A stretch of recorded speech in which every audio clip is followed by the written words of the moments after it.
श्री गणेशाय नमः। श्री जानकी वल्लभ विजयते।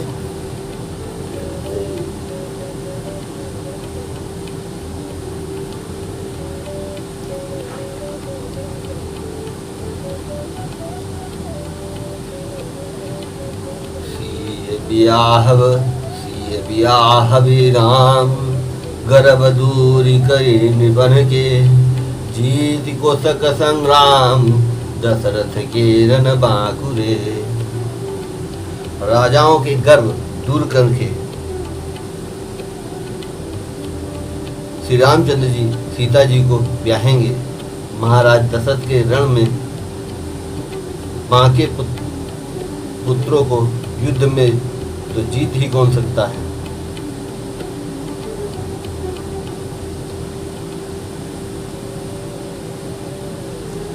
व्यर्थ मरहु जनि गाल बजाए, मन मोदकन की भूख बुताई। और सिख हमारी सुनी परम पुनीता, जगदम्बा जानहु जिय सीता। गाल बजाकर व्यर्थ ही मत मरो, मन के लड्डुओं से भी कहीं भूख बुझती है। हमारी परम पवित्र सीख को सुनकर सीता जी को अपने जी में साक्षात जगत जननी समझो। जगत पिता रघुपति विचारी, हरि लोचन छबिले हुनिहारी। सुंदर सुखद सकल गुण राशि, ए दो बंधु शंभु उर्वासी। श्री रघुनाथ जी को जगत का पिता परमेश्वर विचार कर नेत्र भर कर उनकी छवि देख लो। ऐसा अवसर बार बार नहीं मिलेगा। सुंदर सुख देने वाले समस्त गुणों की राशि, ये दोनों भाई शिव जी के हृदय में बसने वाले हैं। स्वयं शिव जी भी जिन्हें सदा हृदय में छिपाए रखते हैं, वे तुम्हारे नेत्रों के सामने आ गए हैं। सुधा समुद्र समीप बिहाई, मृग जलु निरखी मरहु कत धाई। करहु जाए जा कहूँ जो भावा, हम तो आज जन्म फल पावा। समीप आए हुए अमृत के समुद्र को छोड़कर तुम मृग जल को देखकर दौड़कर क्यों मरते हो भाई। फिर जिसको जो अच्छा लगे वही जाकर करो। हमने तो आज जन्म लेने का फल पा लिया। अस कई भले भूप अनुरागे, रूप अनूप विलोकन लागे। देखहि सुर नभ चढ़े विमाना, बरसहि सुमन करहि कलगाना। ऐसा कहकर अच्छे राजा प्रेम मग्न होकर श्री राम जी का अनुपम रूप देखने लगे। देवता लोग भी आकाश से विमानों पर चढ़े हुए दर्शन कर रहे हैं और सुंदर गान करते हुए फूल बरसा रहे हैं। जानी सुओ सीय तब पठई जनक बुलाई, चतुर सखी सुंदर सकल सादर चली लवाई। तब अवसर जानकर जनक जी ने सीता जी को बुला भेजा। सब चतुर और सुंदर सखियां आदर पूर्वक उन्हें लिवा चली।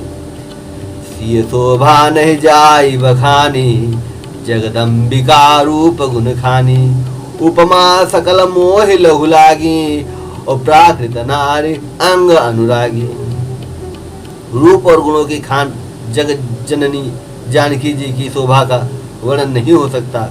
उनके लिए मुझे सब उपमाएं तुच्छ लगती हैं, क्योंकि वे लौकिक स्त्रियों के अंगों से अनुराग रखने वाली हैं, अर्थात वे जगत की स्त्रियों के अंगों को दी जाती हैं। काव्य की उपमाएं सब त्रिगुणात्मकता माइक जगत से ली गई हैं।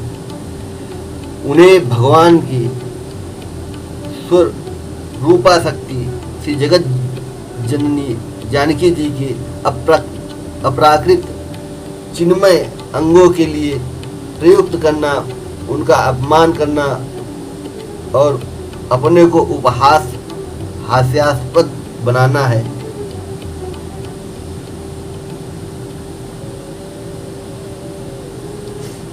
अर्थात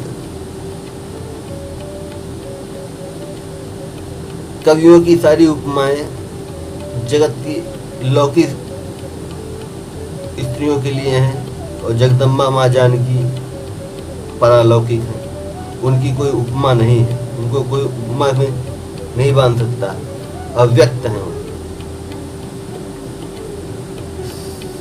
बरनीय ते उपमा दे कभी कहाई अजसु बोले, जो पट तरिय तीय समसिया, जग असि जुबती कहाँ कवनिया।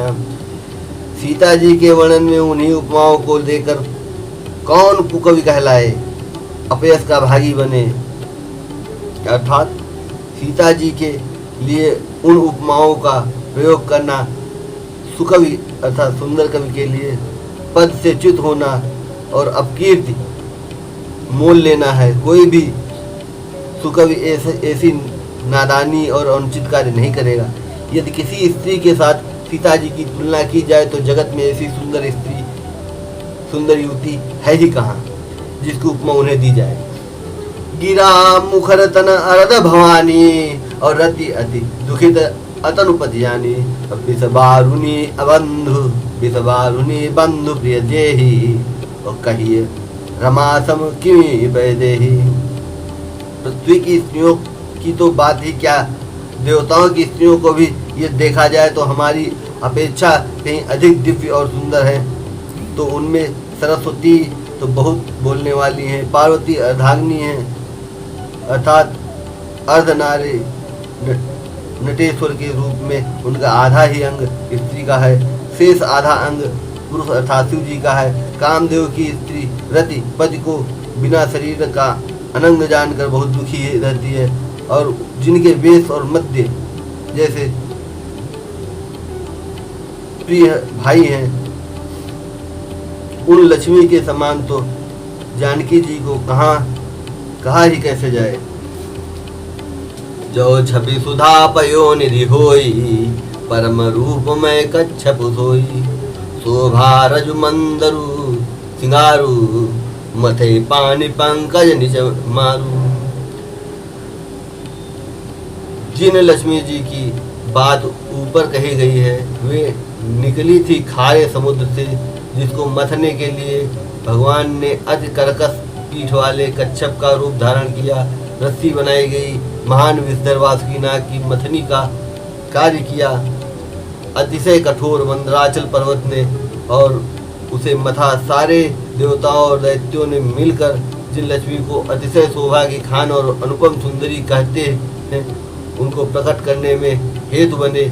ये सब असुंदर एवं स्वाभाविक ही कठोर उपकरण हैं। ऐसे उपकरणों से प्रकट हुई लक्ष्मी श्री जानकी जी की समता को कैसे पा सकती हैं। हाँ, इसके विपरीत यदि छवि रूपी अमृत का समुद्र हो, परम रूप में कच्छप हो, शोभा रूप रस्सी हो, श्रृंगार रस पर्वत हो, और उस छवि के समुद्र को स्वयं कामदेव अपने ही कर कमल से मथे। यही विधि उपजय लक्ष्य जब सुंदरता सुखमूल, तदपि सकोच समेत कभी कहीं सीय समतूल। इस प्रकार का संयोग होने से जब सुंदरता और सुख की मूल लक्ष्मी उत्पन्न हो तो भी कभी लोग उसे बहुत संकोच के साथ सीता जी के समान कहेंगे। जिस सुंदरता के समुद्र को कामदेव मथेगा वह सुंदरता भी प्राकृत लौकिक सुंदरता ही होगी, क्योंकि कामदेव स्वयं भी त्रिगुणमयी प्रकृति का ही विकार है। अतः उस सुंदरता को मत कर प्रकट की हुई लक्ष्मी भी उपर्युक्त लक्ष्मी की अपेक्षा कहीं अधिक सुंदर और दिव्य होने पर भी होगी प्राकृत ही। अतः उसके साथ भी जानकी जी की तुलना करना कवि के लिए बड़े संकोच की बात होगी। जिस सुंदरता से जानकी जी का दिव्याति दिव्य परम दिव्य विग्रह बना है वह सुंदरता उपर्युक्त सुंदरता से भिन्न अप्राकृत है। वस्तुतः लक्ष्मी जी का अप्राकृत रूप भी यही है। वह कामदेव के मथने में नहीं आ सकती और वह जानकी जी का स्वरूप ही है, अतः उनसे भिन्न नहीं है और उपमा दी जाती है भिन्न वस्तु के साथ। इसके अतिरिक्त जानकी जी प्रकट हुई हैं स्वयं अपनी महिमा से। उन्हें प्रकट करने के लिए किसी भिन्न उपकरण की अपेक्षा नहीं है, अर्थात शक्तिमान से अभिन्न अद्वैत तत्व है, अतएव अनुपमेय है। यही गूढ़ दार्शनिक तत्व भक्त शिरोमणि कवि ने इस अभूतोपमालंकार के द्वारा बड़ी सुंदरता से व्यक्त किया है। चली संगलय सखी सयानी और गावत गीत मनोहर वाणी, सोह नवल तनु सुंदर सारी, जगत जननी अतुलित छवि भारी। सयानी सखियां सीता जी को साथ लेकर मनोहर वाणी से गीत गाती हुई चली। सीता जी के नवल शरीर पर सुंदर साड़ी सुशोभित है, जगत जननी की महान छवि अतुलनीय है। भूषण सकल सुदेश सुहाए, अंग अंग रचि सखिन बनाए, रंग भूमि जब सिय पउधारी, देखी रूप मोहे नर नारी। सब आभूषण अपनी अपनी जगह पर सुशोभित है, जिन्हें सखियों ने अंग अंग में भली भांति सजाकर पहनाया है। जब सीता जी ने रंग भूमि में पैर रखा तब उनका दिव्य रूप देखकर स्त्री पुरुष सभी मोहित हो गए।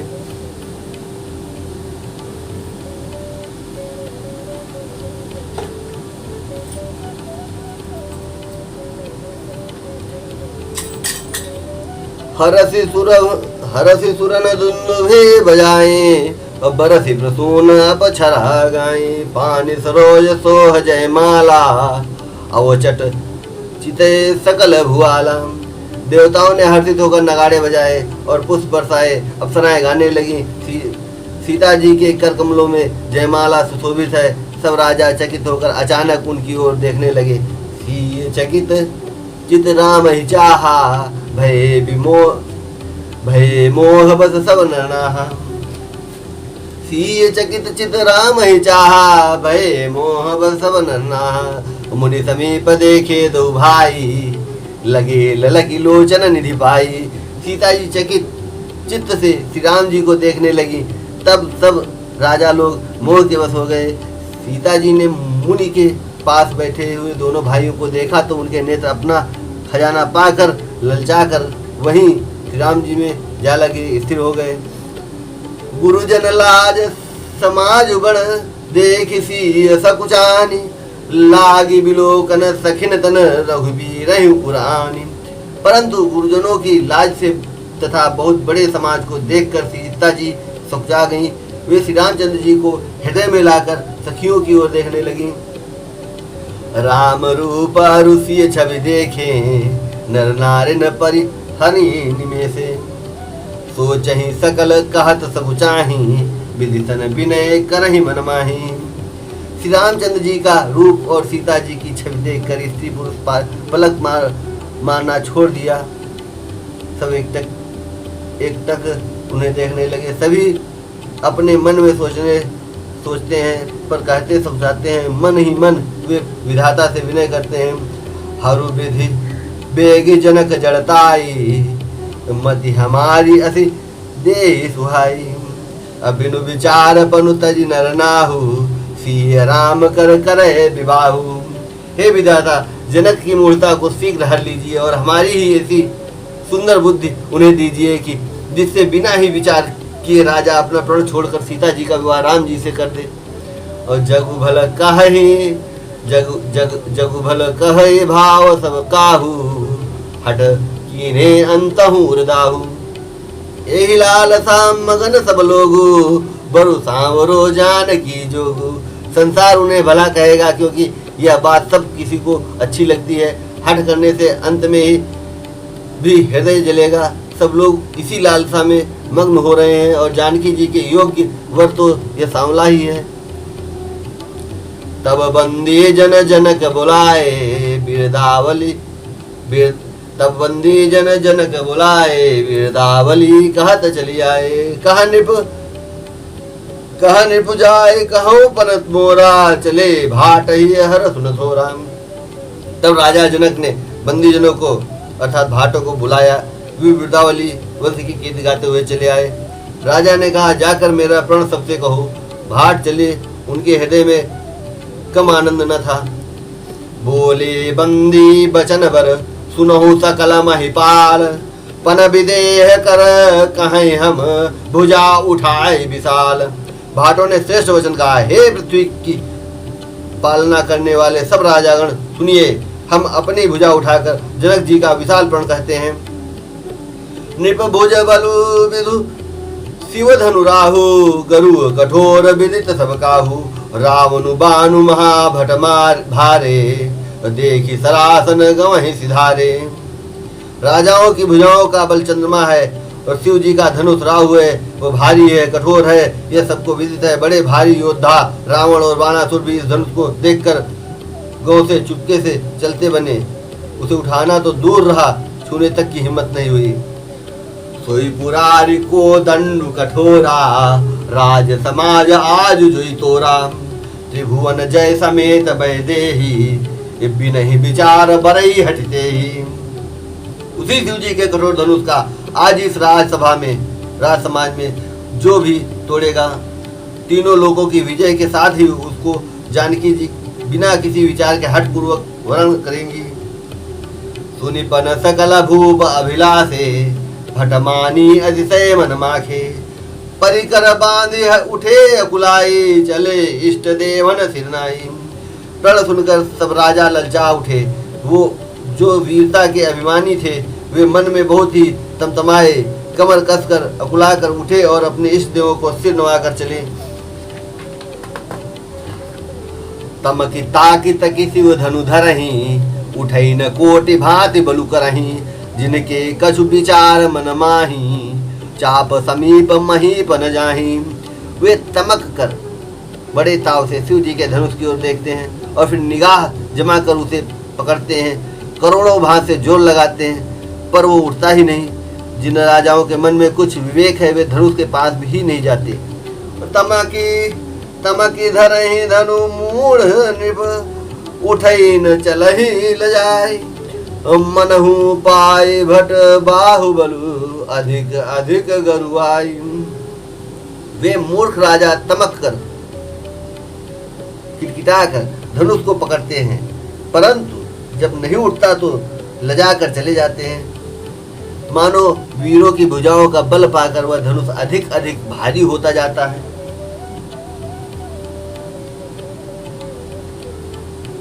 भूप सहस दस एक ही बारा, लगे उठावन टरई न टारा। डगई न शंभु से तरास रुकै से, कामी बचन सती मनु जैसे। तब 10,000 राजा एक ही बार धनुष को उठाने लगे तो भी वह उनके टाले नहीं टलता। शिव जी का वह धनुष कैसे नहीं दिखता था, जैसे कामी पुरुष के वचनों से सती का मन कभी चलायमान नहीं होता। सब नृप भय जोग उपहासी, जैसे सब नृप भय जोग उपहासी। जैसे बिनु विराग सन्यासी, कीरति विजय वीरता भारी। कीरति विजय वीरता भारी, चले चाप कर बर बसहारी। सब राजा उपहास के योग्य हो गए, जैसे वैराग्य के बिना सन्यासी उपहास के योग्य हो जाता है।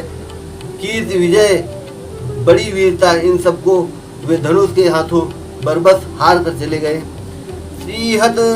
श्रीहत भय हारि राजा, बैठे निज निज जाई समाजा।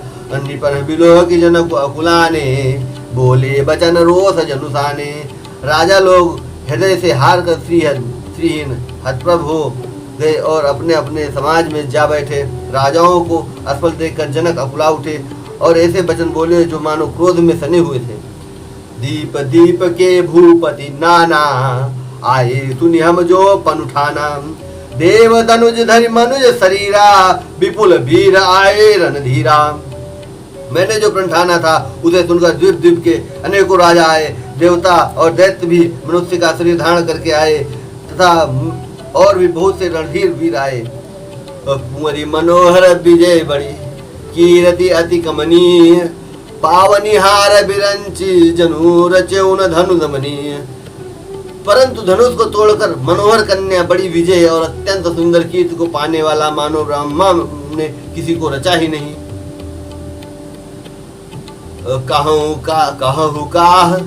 कहूँ काह यहु लाभ न भावा, काहु न शंकर चाप चढ़ावा। रहु चढ़ाऊ तो रब भाई, तिल भर भूमि न सके छड़ाई। कहिए यह लाभ किसको अच्छा नहीं लगता, परंतु किसी ने भी शंकर जी का धनुष नहीं चढ़ाया। अरे भाई, चढ़ाना और तोड़ना तो दूर रहा, कोई तिल भर भूमि भी छुड़ा नहीं सका। अब जन को माखे भटमानी, वीर विहीन मही मैं जानी। तजहूँ आस निज निज गृह जाहूँ, और लिखा न विधि वैदेह विबाहू। अब कोई वीरता का अभिमानी राजा न हो, मैंने जान लिया पृथ्वी वीरों से खाली हो गई। अब आशा छोड़कर अपने अपने घर जाओ, ब्रह्मा ने सीता का विवाह लिखा ही नहीं है। सुकृतु जाई जो पनु परिहरऊँ, कुंवरी कुंवारी रहु का करूँ। जो जन त्यों बिनु भट भुवि भाई, तो पनु करी होते न हसाई।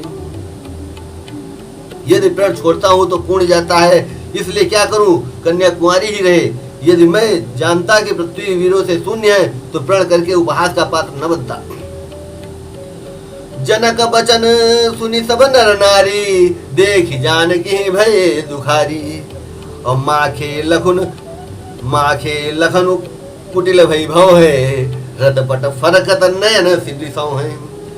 जनक के वचन सुनकर सभी स्त्री पुरुष जनक जी की ओर देखकर दुखी हुए, परंतु लक्ष्मण जी तमतमा उठे। उनकी भवें टेढ़ी हो गई, होंठ फड़कने लगी और नेत्र क्रोध से लाल हो गए। कहीं न सकत रघुवीर डर, लगे बचन जनुबान। नाई राम पद कमल सिरु, बोले गिरा प्रमाण। श्री रघुवीर जी के डर से कुछ कह तो सकते नहीं, पर जनक के वचन उन्हें प्राण बाण से लगे। जब न रह सके तब श्री रामचंद्र जी के चरण कमलों में सिनवाकर वे यथार्थ वचन बोले। रघुबंसी महु जहर को होई, कही समाज अस कही न कोई। कही जनक अस अनुचित बानी, विद्यमान रघुकुल मन जानी। रघुवंशियों में कोई भी यहाँ होता है, रघुवंशियों में कोई भी जहाँ होता है, उस समाज में ऐसे वचन कोई नहीं कहता जैसे अनुचित वचन रघुकुल शिरोमणि श्री राम जी को उपस्थित जानते हुए भी जनक जी ने कहे हैं। सुनो भानुकुल पंकज भानु, कहूँ सुभाऊ न कछु अभिमानु। जो तुम्हारी अनुशासन पावो, कंदुक इव ब्रह्मांड उठाऊं। हे सूर्यकुल रूपी कमल के सूर्य, सुनिए, मैं स्वभाव ही से कहता हूँ, कुछ अभिमान करके नहीं। यदि आपकी आज्ञा हो तो मैं ब्रह्मांड को गेंद की तरह उठा लूं। काचे घट जिमि डारूं फोरी, सकल सकूं मेरु मूलक जिमि तोरी। तो प्रताप महिमा भगवाना, को बापुरो पिनाक पुराना।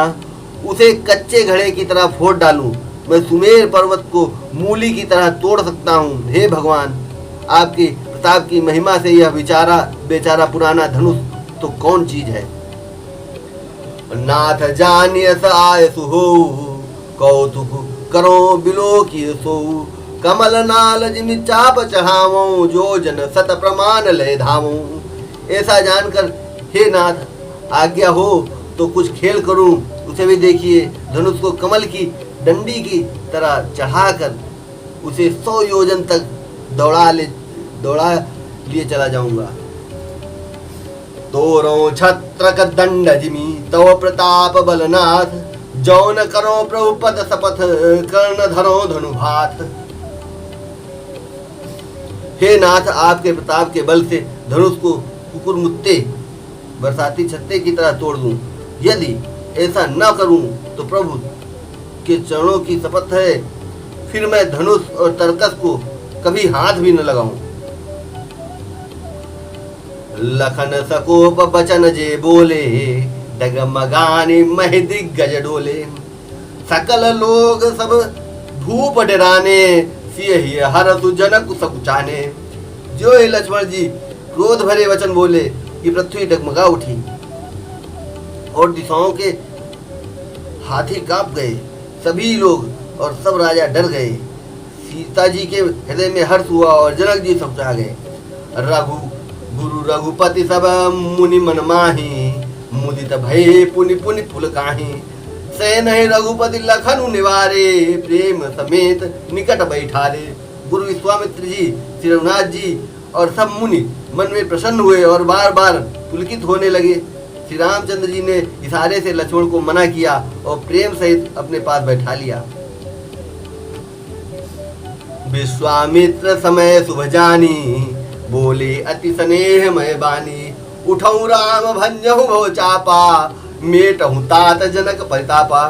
विश्वामित्र जी शुभ समय जानकर अत्यंत प्रेम भरी वाणी से बोले, हे राम उठो, शिव जी का धनुष तोड़ो और हे तात जनक का संताप मिटाओ। सुनि गुरु बचन चरण सिरुनावा, हरसु विषाद न कछु उरावा, ठाढ़े भय उठी सहज सुभावे, ठवनि जुबा मृगराज लजाए। गुरु के वचन सुनकर श्री राम जी ने चरणों में सिर नवाया। उनके मन में न हर्ष हुआ न विषाद, और वे अपनी एड़ खड़े होने की शान से जवान सिंहों की को भी लजाते हुए सहज स्वभाव से ही उठ खड़े हुए। सीताराम चरण रति मोरे, अनुदिन बढ़ऊ अनुग्रह तोरे।